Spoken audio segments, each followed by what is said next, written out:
Saudara, untuk bisa saudara menghadapi sesuatu yang menjengkelkan, mengecewakan, di balik itu ternyata ada berkat, saudara perlu hikmat untuk bisa tetap bahagia, tetap sukacita ketika situasi keadaan tidak baik.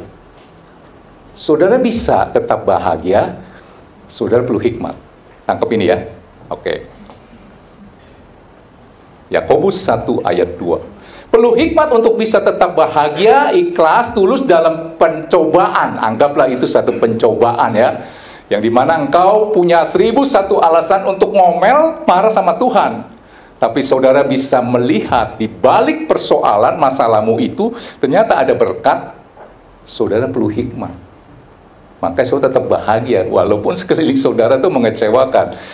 Yakobus 1 ayat 2, coba saudara perhatikan baik-baik. Saudara-saudaraku, anggaplah sebagai suatu kebahagiaan apabila kamu jatuh dalam berbagai-bagai pencobaan. Di mana cobaan ini membuat saudara mau marah, kesel, berhenti pelayanan, berhenti berdoa, berhenti ibadah. Bisa seperti itu ya.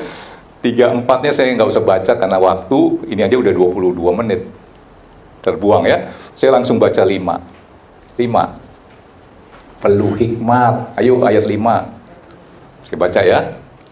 Tetapi apabila di antara kamu ada yang kekurangan hikmat, sehingga engkau tidak bisa bersukacita dengan pencobaan yang saudara hadapi, dikatakan, hendaklah ia memintakannya kepada Allah yang memberikan kepada semua orang dengan murah hati dan dengan tidak membangkit-bangkitkan, maka hal itu akan diberikan kepadanya. Ternyata saudara perlu hikmat untuk bisa tetap bahagia, tetap bersukacita, ikhlas, tulus dalam pencobaan. Saudara tangkap itu? Kembali lagi tema khotbah saya, apa itu kebetulan? Saya selidiki arti rohani.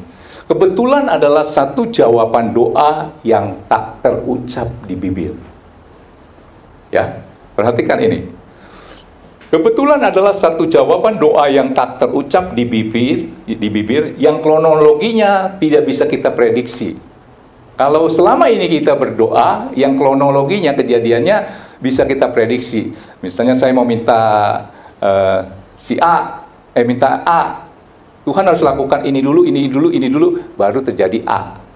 Ya, tetapi saya mau katakan, kebetulan adalah satu jawaban doa yang tak terucap di bibir, yang kronologinya, kejadiannya tidak bisa kita prediksi. Kalau logika berkata harus terjadi ini, itu, baru terjadi apa yang kita inginkan. Nggak paham, saya kasih satu cerita. Cerita biasanya lebih nancep ya di dalam hati saudara. Ada seorang yang rajin beribadah, satu hari dia ikut doa malam. Pulang jam 12, tukang tempe. Jam 12 malam, doa malam. Nah, biasanya dia harus bangun jam 4, olah itu tempe. Nah, karena tidurnya agak malam, dia bangunnya agak kesiangan. Sehingga dia mengolah tempe itu, tempenya kan perlu waktu supaya mateng. Ini cerita aja, saya nggak tahu tuh proses tempe bagaimana. Waktu dia bikin tempe karena bangunnya kesiangan, jadi tempe, tapi tempenya belum matang, masih mentah. Dia percaya begini, saya sudah melakukan apa yang Tuhan mau, yaitu doa malam. Masa Tuhan tidak mau melakukan apa yang menjadi kehendakku? Tekad dia, iman dia berkata begitu. Jadi waktu dilihat tempenya belum matang, dia tetap pergi ke pasar, naik angkot sambil berdoa.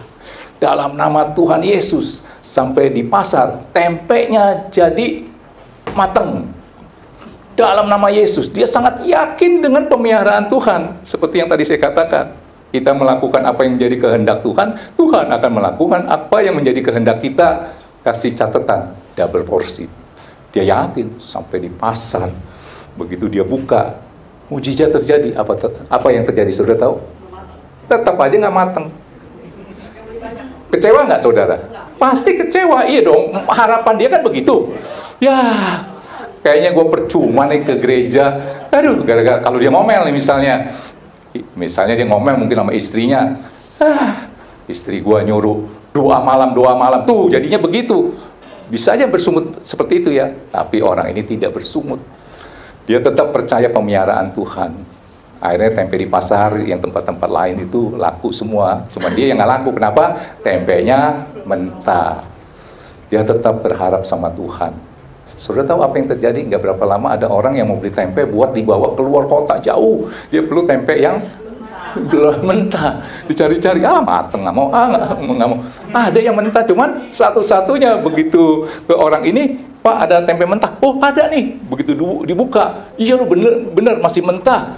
Terus si pembelinya berkata begini, Pak, saya butuhnya banyak, masih ada lagi nggak? Dia inget dong yang di rumahnya. Oh, ada Pak, ada Pak, Bapak mau nggak tunggu sebentar? Dia balik lagi naik angkot. Sekarang dia doanya bagaimana? Dalam nama Tuhan Yesus, jangan mateng loh.